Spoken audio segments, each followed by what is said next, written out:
జై శ్రీరామ్.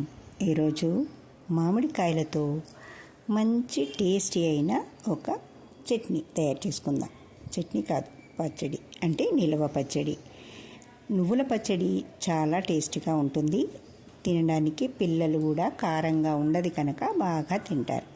ఇది ఇష్టంగా కూడా తింటారు. అందుకే ఇలా చేసి పెట్టుకున్నారనుకోండి, సంవత్సరం అంతా నిల్వ ఉంటుంది. ఇది ఎలా చేయాలో ఇప్పుడు చూపిస్తాను, చూసి నేర్చుకోండి. ఫస్ట్ మనం దీనికి పోపు చల్లారాలి కనుక ఫస్ట్ నూనె పెట్టుకొని, అంటే మన కాయలను సైజు పట్టుకొని మనం నూనె పోసుకోవచ్చు. ఇప్పుడు ఒక 3/4 కేజీ నూనె పోపు తయారు చేస్తున్నాను. దాంట్లోకి జీలకర్ర, ఆవాలు, అంటే మీరు ఎక్కువ వేసుకోవచ్చు, తక్కువ వేసుకోవచ్చు, అది ప్రాసెస్ నడుస్తుంది. అందుకని మీకు అలా చెప్తున్నాను. ఓ స్పూను, అంటే టేబుల్ స్పూన్ ఆవాలు, టేబుల్ స్పూను జీలకర్ర, ఒక చిన్న టీ స్పూను మెంతులు వేసుకుని, మనం వెల్లుల్లి, అంటే దాదాపుగా ఒక 1/4 కేజీ వెల్లుల్లి ఎక్కువగా ఉండాలి, బాగుంటుంది టేస్ట్. వాటిని వక్కలు ముక్కలుగా దంచి అది ఈ పోపులో వేస్తున్నాను. అది నూనె ఇవన్నీ పోపు గోలిన తర్వాతనే వెల్లుల్లి వేసుకోవాలి. వెల్లుల్లి వేసుకునేటప్పుడు పొంగుతుంది కనుక స్టవ్ బంద్ చేసుకొని వెల్లుల్లి వేసుకోవాలి. వెల్లుల్లి గోలింది అనుకున్న తర్వాతనే ఎండుమిర్చి వేసుకోవాలి. ఇందులోకి బాగుంటుంది ఎండుమిర్చి. అవి ఎండుమిర్చి వేసి పసుపు వేసుకొని కలుపుకొని పోపు చల్లారబెట్టుకోవాలి. అంటే మనం ఇవన్నీ ముక్కలు తయారు చేసుకునేంత వరకు పోపు చల్లారుతుంది అని ముందు పోపు తయారు చేసి అక్కడ పక్కన పెట్టుకొని, ఈ మామిడికాయ అంతా తురుముకొని, అంటే సన్నగా తురుముకొని రెడీ చేసి పెట్టుకున్నాము.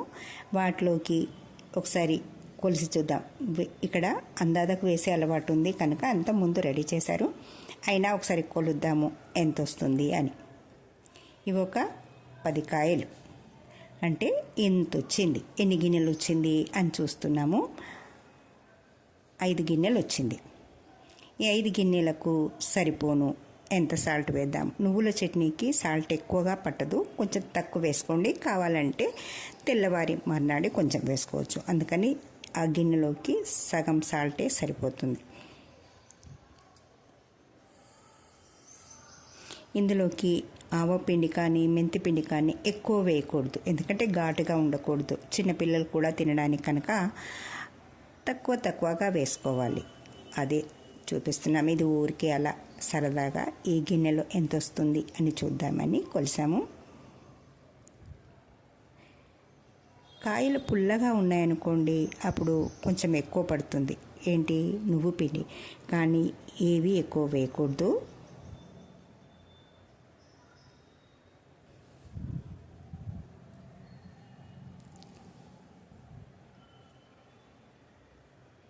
మీకు చిన్నగా నచ్చితే చిన్నగా చేసుకోండి, లేదా ముక్కల్లాగా తరిగినా కూడా బాగానే ఉంటుంది. అంటే పెద్ద ముక్కలు కూడా వేసుకోవచ్చు.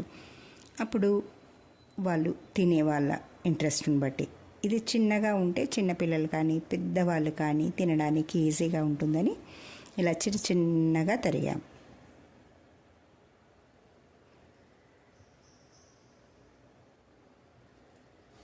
మనము కొలవడము, జోకడము లాంటివి ఒక్కొక్కసారి ఇది ఒక్కొక్క ప్రాసెస్లో ఒక్కొక్కరు చేస్తూ ఉంటారు. అలా చట్నీలు పెట్టేటప్పుడు కూడా నేను అన్నట్టుగా కలుపుతూ అలా సరదాగా చేసింది. అందుకని అక్కడక్కడ ఇలా ఎలా ఉంది, నలుగురు కలిసి చేస్తున్నప్పుడు ఒకలా ఉంటుంది కదా.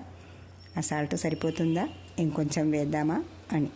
అంటే ఇప్పుడు 4-5 గిన్నెలు అయింది కదా, అలా అని గిన్నెడు పోసామనుకోండి సాల్ట్ ఎక్కువ అయిపోతుంది. దీనికి ఊరికనే కారం ఉండదు కనుక సాల్ట్ ఎక్కువ పట్టదు.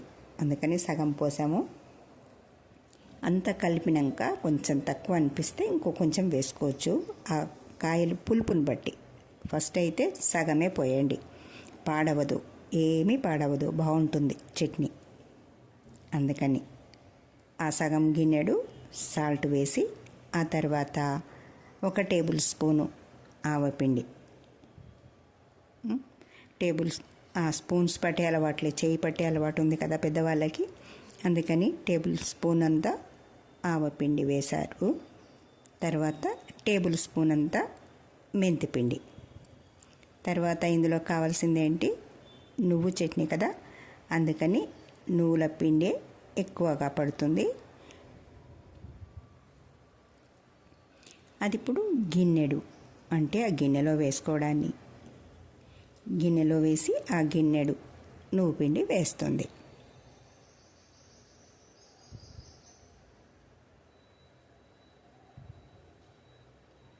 గిన్నెడు నువ్వు పిండి వేసి దాన్ని బాగా, అంటే ఈ ఉప్పు, ఆవపిండి, మెంతిపిండి, ఈ నువ్వు పిండి అంత బాగా కలిసేలా, అంటే చేయితో ఇలా కలుపుతూ ఉంటే గట్టిగా మన పిసికినట్టు కలుపుతూ ఉంటే దాన్ని ఉప్పు అదంతా మసాలా అంతా పడుతుంది అని. అప్పుడు ఓ టీ స్పూను పసుపు వేసి ఇదంతా కలిపిన తర్వాత అప్పుడు మనం తయారు చేసుకున్న పోపు ఉంటుంది కదా, అది కూడా వేసి అందులో కలిపేస్తారు. చట్నీ రెడీ. నిల్వ పచ్చడి ఎప్పటి వరకు, సంవత్సరం అంతా ఉంటుంది. మనము అప్పుడప్పుడు అన్నం మిగిలిపోతుంది, చల్లటన్నం ఎలా తిందాము అనుకున్నప్పుడు కూడా ఈ చట్నీని కలిపి పోపేస్తే అన్నం తినడానికి బాగుంటుంది. పుల్ల పుల్లగా ఉంటుంది కదా. అప్పుడే తయారు చేసుకున్న మామిడికాయ, అంటే మనకు తాజాగా దొరికిన మామిడికాయలు ఎలా ఉంటుందో అలా ఉంటుంది ఇది. అందుకని తప్పకుండా చేసుకోండి, తినండి. ఓకేనా ఫ్రెండ్స్?